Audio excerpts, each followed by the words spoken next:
네, 일부는 현장의 목소리로 생활 속 이야기 들어봅니다. 지난주 서울 동묘시장에서의 고양이 학대와 관련된 내용의 사진과 글이 SNS를 통해서 확산됐습니다. 시장 상인이 목줄로 고양이를 잡아서 내동댕이 쳐서 고양이가 피를 흘리고 토하는 걸 목격했다는 한 누리꾼의 제보였는데요. 해당 사건을 고발하는 청와대 국민청원 게시글이 현재 7만 명 이상의 동의를 받았습니다. 하지만 해당 상인은 학대가 아니라는 주장으로 현재 경찰 조사가 진행되고 있는데요. 당시 현장에 다녀온 동물보호단체 이야기 들어보겠습니다. 동물권 행동 카라의 김현지 정책팀장 연결되어 있습니다. 안녕하세요. 예, 안녕하세요. 예, 참 안타까운 사건인데 동묘시장에서 고양이 사건 당시 현장에 직접 가셨잖아요. 어떤 상황이었습니까? 일단 시민 제보로 저희가 현장에 출동을 하게 됐었고요. 예. 저희가 제보받았던 당시에 명확한 사진이 있었습니다. 예. 활동가들도 보고 가히 충격을 받았는데요. 이제 2명 내지는 조금 더 그 이상의 사람들이 모여서 예. 한 마리 고양이를 둘러싸고 그 고양이의 목을 감은 다음에 그 줄을 잡아당기고 예. 세막대로 뭔가 압박을 가하려고 하는 이제 그런 충격적인 장면이었어서 게다가 거리의 한 복판에 고양이가 그런 식으로 취급되는 이제 그런 장면이 흔하지 않은 사태이고 사실 동물 학대 행위로 볼 수 있어서 저희가 현장 확인차 나가게 되었습니다. 그렇군요. 해당 고양이는 현재 어떤 상태입니까? 해당 고양이는 당일에 이제 엄청나게 좀 많은 신체적인 고통을 당했었던 것 같고요.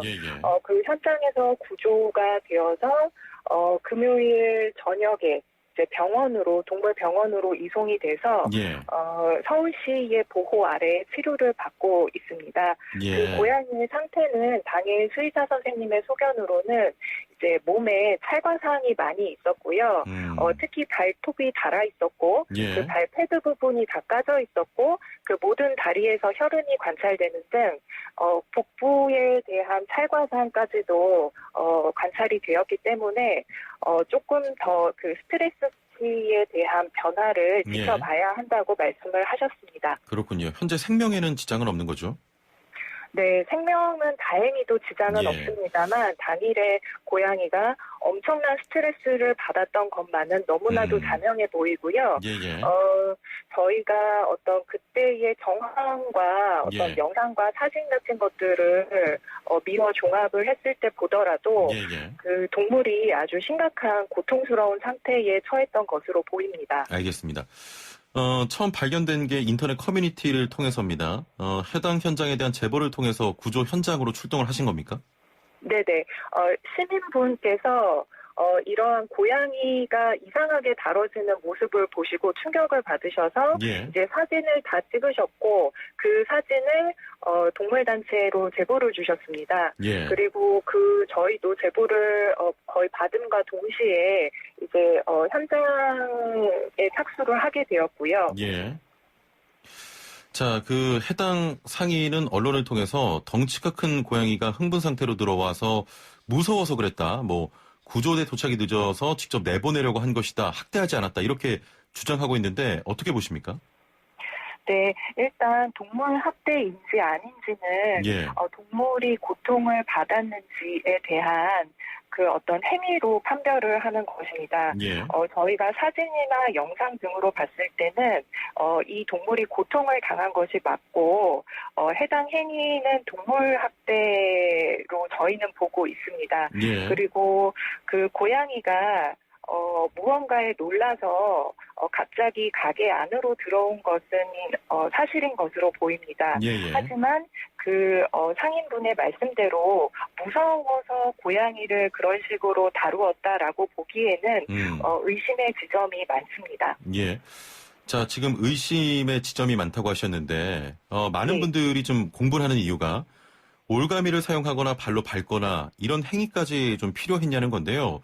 이런 행위까지 필요할 정도였습니까? 지금 말씀하신 부분이 맞습니다. 그러니까 만약에 고양이를 가게에서 단순히 내보내려고 하는 것이었다면 예. 그 방식에 있어서도 좀 더 적합한 방법을 사용했어야 맞습니다. 줄로 올가미를 만들어서 목에 감고 세막대를 이용해서 고양이를 자극하고 하는 방식은 동물에 대한 이해도가 굉장히 이제 낮아 보이는 행위였고요. 동물을 더욱더 고통스럽게 자극만 할 뿐 그렇게 폭력적인 상황까지 연출이 되지 않았습니까? 이렇게 폭력적인 행위까지는 필요가 없었던 것이죠. 알고 이런 보면요. 행위까지는 필요하지 않았다. 그럼요. 해당 상인은 가게에서 쫓아내서 다른 가게에도 들어가지 못하게 하려고 했다는데 그럼 어떤 부분을 학대의 흔적으로 보시는 겁니까? 네, 고양이는 영역동물입니다. 예. 그러니까 도심 속에 같이 공존하여 사람과 함께 살아가고 있는 생명체의 일원인 것이지요. 예. 이제 그런데 그 고양이에 대한 시각이 뭔가 어떤 퇴치의 대상? 내 가게로 들어왔어? 이러한 부분이 약간 조금 더 혐오적으로 작동했던 것은 아닌지 좀 살펴볼 필요가 있습니다. 예. 만약에 이 상인분이 자신의 가게에서 쫓아내려고 했다라면은 이제 그것은 이해가 됩니다. 그런데 이제 다른 가게에도 들어가지 못하게 하려고 고양이를 심하게 저지시켰다. 예. 그래서 이러한 행위가 도출된 것이다라고 하는 얘기는 사실 그 동물에 대한 이해가 굉장히 부족하고 고양이에 대한 시선이 좀 담겨 있는 부분인 것으로 보입니다. 그렇군요. 당시 상황이 담긴 동영상이나 사진이 SNS를 통해서 올라오기도 했습니다. 또 상인의 주장이 담긴 동영상도 올라왔고요. 이런 부분은 확인을 하셨습니까? 네, 저희가 CCTV를 입수를 해서 그 CCTV도 다 돌려봤습니다. 상황이 어떻게 전개가 되었었던 건지. 그러니까 저희가 볼 때는 그 상인분께서 가게에서 고양이를 쫓아내려고 시도를 하신 것은 이제 사실로 보입니다. 하지만 그렇게까지 폭력적인 방식은 필요가 없었고 이제 그러한 방식이 작동된 데에는 동물에 대한 어떤 이해가 부족했다라는 이제 그런 사실이 작동한 것으로 보이고요. 그런데 저희가 돌려봤을 때 이 고양이가 얼마나 과격하게 거칠게 다뤄지냐면 목에 줄이 감긴 채로 굉장히 거칠게 끌려 나오고 그 고양이가 여러 번 바닥에 몸을 구릅니다. 그리고 고양이는 사투를 하는 지경으로 필사적으로 지금 자신이 무슨 일을 당하고 있는 건지 당연히 모르잖아요.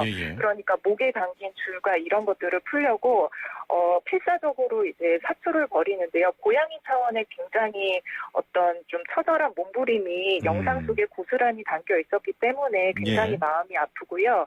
사실 사람에 대한 어떤 공격적인 저항을 한다든지 이제 그런 부분이 전혀 아니었고요. 자신의 몸을 보호하기 위한 그런 방어적인 태도였습니다. 그래서 만약에 그런 줄과 세막대로 자극을 하는 그런 부분들이 없었다면 고양이를 이렇게까지 심하게 다루면서 가게에서 쫓겨나갈 필요가 없었다고 보여집니다. 팀장님 말씀을 좀 정리해보면 일단은 고양이를 쫓아내려는 행위는 이해가 됩니다만 너무 심했다 이런 말씀이신 거죠? 그 방식이 굉장히 잘못됐고요. 그리고 그 고양이를 바라보는 어떤 인식에 대한 부분도 좀 점검할 필요가 있을 것 같습니다. 어떤 말씀이시죠? 인식의 변화가 필요하다? 네, 사람이 고양이를 바라보는 시선이라는 부분인데요. 아까 말씀드렸듯이 다른 가게에도 들어가지 못하게 하려고 그랬다라는 그런 사람의 어떤 의도가 지금 또 후속적으로 많이 보도가 되고 있는데요. 사실 어떤 이제 그분의 사정이라든지 의도 것보다는 이제 뭐 자초지종은 파악을 해야겠지만 그 동물 학대 여부는 그 사람이 그 동물에게 어떤 행위를 가하고 동물이 고통을 받았는지 여부에 따라서 갈려지게 되는 것입니다. 그런데 이 행위는 상당히 불필요한 행위였었고 동물 학대로 보기에 충분한 이유가 있다는 것이지요. 그래서 너무 사람의 사정을 설명하려 하지 말고 그 당시에 동물이 처했었던 상황과 그 고통과 그때 굉장히 지혜롭고 현명하게 고양이를 가게에서 내보낼 수 있는 방법이 있었는데 그렇게 하지 않고 굉장히 폭력적인 그래서 이렇게 떠들썩하게 뉴스까지 만들어지게 되면서 실제 그 고양이는 고통을 당해서 지금 병원에서 치료를 받고 있는 이제 이런 상황 중에 있는 거죠. 그래서 이 모든 게 어떤 인식의 부재와 이제 고양이에 대한 어떤 예. 좀 혐오적인 시선에서 비롯된 부분이 아닐런지 예. 그렇게 말씀을 드린 것입니다. 알겠습니다. 지금 관련해서 애청자분들의 문자가 조금 들어오고 있는데요. 7477번님께서는 학대받은 고양이는 평생 트라우마를 겪을 것입니다. 그 상인은 처벌받아야 된다 이런 말씀하셨고 1971번님께서는 무서운데 폭행을 했다? 말이 안 됩니다. 무서우면 본인이 도망가야죠. 무서우니까 폭행을 했다는 말이 안 됩니다. 그런 폭행이 무서웠다는 앞뒤가 맞지 않습니다. 이렇게 말씀 또 하셨고요. 좀 다른 의견 주신 분도 계신데요. 5917번님께서는 저도 재래시장에서 식품 소매업을 합니다만 우리 동네에도 거대하고 육중한 길고양이가 한두 마리가 아닌데요. 몰래 들어와서 제품은 물론 벽지와 가재 도구를 긁고 망가뜨리는 경우가 허다합니다. 저라도 저런 상황이라면 좀 비슷한 행동을 하지 않았을까 싶네요라고 하셨는데 혹시 고양이가 이렇게 들어온다면 좀 어떤 행동으로 내쫓아야 될까요? 일단 길고양이 같은 경우에는 이제 사람 손을 타는 경우, 그러니까 사람에게 친화적인 경우와 친화적이지 않은 경우로 나눌 수 있는데요. 예. 대개 이렇게 가대로 들어오는 녀석들 같은 경우에는 친화적인 경우가 대부분입니다. 그래서 이제 살살살살 그렇게 쫓을 수도 있고요. 예. 그리고 만약에 손으로 정말 좀 인위적인 방법으로 잡아서 밖으로 내놔야 하는 이제 그런 경우라면, 포에트를 사용을 합니다. 그 포에트를 발판 통더치로서, 잡았을 때 어떤 그 고양이의 몸에, 상처라든지 이제 그런 것들이 나지 않게 설계가 되어 있고요. 그렇지 않으면은 지금 119 구조대에 연락을 하셔서 혹은 고양이를 좀 신체적인 그런 상해를 가하지 않으면서 고양이를 안전하게 포획하실 수 있는 분을 이제 그렇게 부르시는 것도 좋습니다. 제가 그 말씀드린 중에 한 가지 말씀을 아직 안 드린 부분이 있는데요. 이 고양이가 굉장히 거칠게 끌려 나오면서 이제 그 어떤 분비물까지 지리는 상황이었습니다. 그 가게 앞쪽에요. 그러니까 이게 그 고양이의 상태에 대한 어떤 그 청취자들의 이해를 조금 더 도모했으면 하는데요. 그러니까 고양이가 일반적인 상태에서는 이런 식으로 뭔가 배변을 들인다거나 하지 않습니다. 극도의 공포심을 느꼈을 때 이러는 건데요. 사실 고양이가 인간과 함께 살아가는 어떤 그런 공존의 일원으로서 받아들여진다면 가게에 들어갈 수는 있는데 그 가게에서 굉장히 평화적인 방식으로 쫓을 수 있습니다. 얼마든지 그럴 수 있습니다. 그리고 이제 그런 너른 품을 가지고 좀 동물을 바라보는 그런 한국 사회가 되었으면 합니다. 알겠습니다. 자, 그 길거리 동물들을 대상으로 한 학대 사건도 처벌이 되긴 합니까? 국내에는 동물보호법이 존재하고요. 그 동물보호법의 대상은 사실 보호자가 있고 없고를 가리지 않습니다. 오히려 보호자가 있는 경우에 자신의 반려견이라든지 반려묘를 학대를 해서 처벌이 되는 경우도 있고요. 그래서 이제 동물보호법상 이제 보호를 받는 동물은 길거리 동물들도 마찬가지입니다. 길고양이라고 해서 함부로 대하거나 해서는 절대로 안 됩니다. 알겠습니다. 지금 보완할 부분도 많아 보입니다. 동물권에 대해 처벌도 하고 또 보호하는 분위기 조성된 지가 얼마 되지 않았는데 당장 이번과 같은 상황이라도 막기 위해서 어떤 방안들이 좀 필요하다고 보십니까?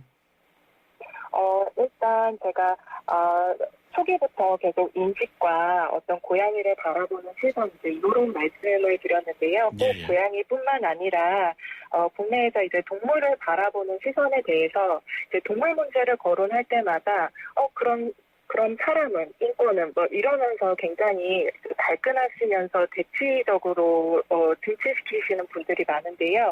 네, 그렇게 하지 말고 그 동물에 대해서도 좀 더 전향된 인식으로 우리가 보호를 해야 할 대상으로서만이 아니고 이제 그들도 지구상에 같이 공존하는 생명체로서 그 삶을 누리고 있는 부분이 있잖아요. 그런데 이제 인간과 평화롭게 공존할 수 있는 방법이 있는 것이거든요. 예. 그래서 이제 이러한 부분에 대한 교육이라든지 인식에 대한 전환, 그리고 조금 더 그 주변 생명체에 대해서 관심을 바라보고 그 동물의 입장에서 사고하는 이제 그런 부분들을 이제 한 번, 두 번씩 좀 넓혀 나가야 하는 그런 시점이 아닌가 생각이 됩니다. 네, 알겠습니다.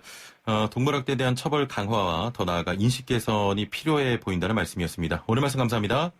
예, 감사합니다. 네, 지금까지 동물행동권 카라의 김현지 정책팀장과 함께했습니다.